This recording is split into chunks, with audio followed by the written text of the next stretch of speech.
Welcome to the stream. My current build that I'm running, and you guys might hear my daughter's in the background. I apologize for that.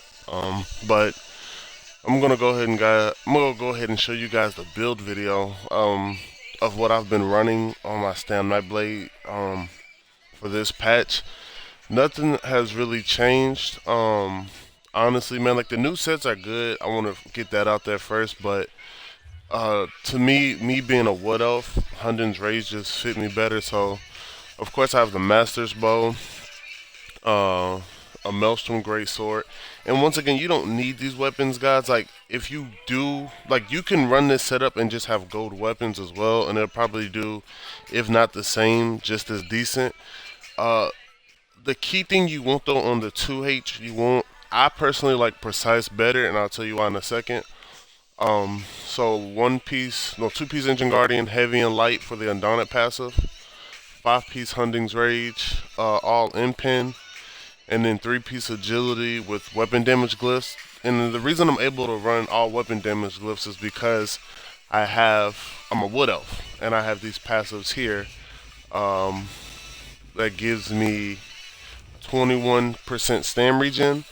The other stam classes don't have that, but I think that you can run this setup with a red guard. That is very possible as well.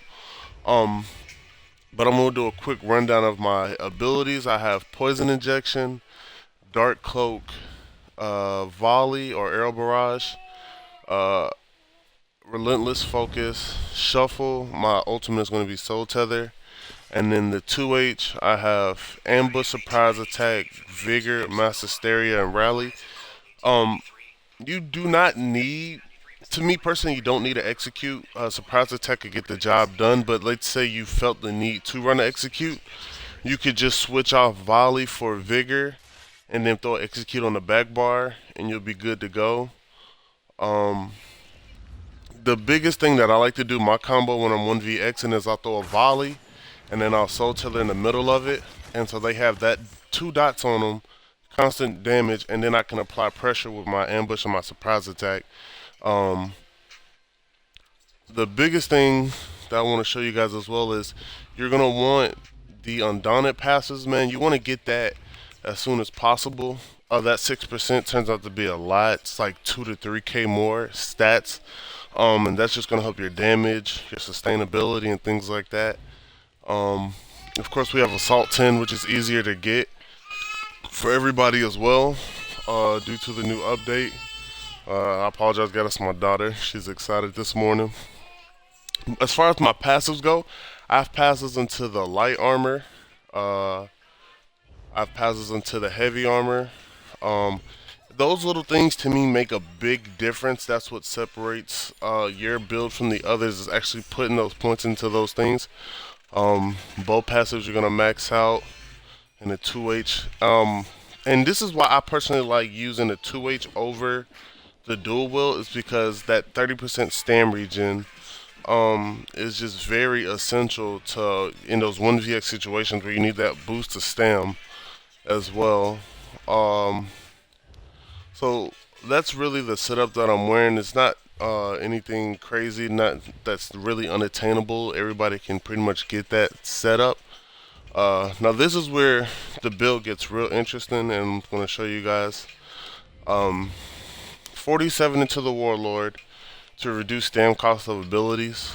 Uh, 20 into Arcanist, 100 into Mooncalf. Because I want this passive here, increase all movement speed, health, and magicka regen. Because you'll see the food that I use, I don't have a lot of magicka regen, so I have to manage actually my magicka pool a lot.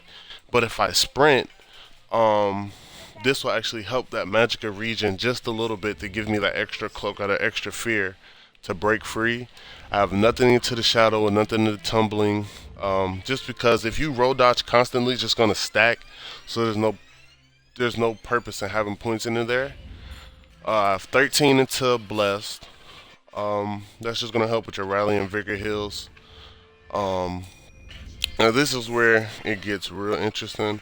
I have 100 in the mighty. It's gonna help with my physical, my poison and disease damage. Piercing's gonna help with that armor pin, where you probably don't, I don't think that makes a big difference, but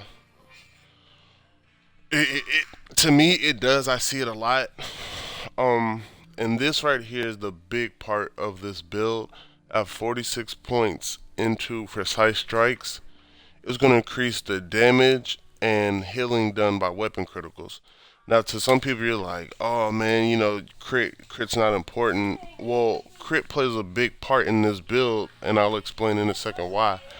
Um, I have 30 points into resistance to reduce critical hits.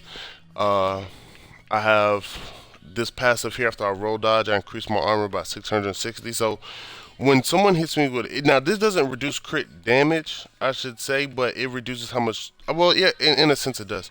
If I get hit with a critical attack, it's pretty much like a basic attack. I rarely get hit with anything over 5k. Like, it's very rare to see that. It's probably like a radiant oppression or anything. I have 100 into Elemental Defender, which I'm probably going to trade a couple off and put a little bit more into Hardy. But as a stand build, you want this passive here. This Unchained, it's very essential to a stand build. Um, and then I have 17 points into Quick Recovery. That's going to help with my healing. Um, and so that's really the champion. That's really going to help with my champion points. That's pretty much it right there. Now, let's say you don't have the Master's Bow, you can put on just a basic bow, and it'll do the same thing. And I'll show you my stats. Let me go ahead and buff up for you guys. So on my 2H bar, we have pretty much 4k weapon damage, 50% crit, 2k stam recovery, 31k max stam, 12k resistance, and then my critical resistance is almost 2k. And then on the bow bar, we have 3,300 weapon damage, 2k recovery, 52% weapon crit. So these stats are. 1 second, Seth. I got you. Let me finish this. So this is pretty much the setup, guys, for this build. I'll have this up on YouTube if you missed it as well later. But this is pretty much it. This is the setup that you see if you watch any of my past 1VX highlight clips or anything like that. This is the setup that I wore. So it's it works fine for me. I don't, like I said, I don't know about other races, but on the Wood Elf it works the best. Um, it gets the job done. I don't really have any problems in open world with it or in dueling. So I hope you guys enjoyed this, and I will